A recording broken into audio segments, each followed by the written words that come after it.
পাখির কিচিরমিচির শব্দ শুনতে ভালো লাগে নাকি ভয়েস দিলে সেটা ভালো লাগে? 2-3 দিন তো তীব্র গরম পড়ছিল, তারপরে তো আবহাওয়া বেশ ঠান্ডাই এখন। এই গাছটা আমি কেটে দিছিলাম, তারপরে সেখান থেকে শাখা প্রশাখা বের হয়ে এখন ফুল ফুটতে শুরু করছে। এই গরমের মধ্যেও দেখেন এই সাদা মিনি গোলাপটা সবসময় ফুটে। লাগানোর সময় ভাবছিলাম যে এটা মনে হয় বড় জাত, কিন্তু এটা আসলে ছোট জাত। ছোট জাতগুলি একসাথে অনেকগুলো করে ধরে। আর এটা হচ্ছে সেই ছোট্ট গাছের অলকানন্দা, ছোট জাতের যেটা। বড় জাতেরটা তো এখনও ফুলের দেখা পাই নেই।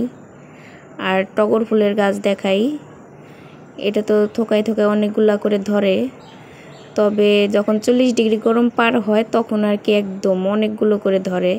যেহেতু এবার এখনও গরম তেমনভাবে পড়েনি, তাই এই ফুলটাও কম ফুটছে।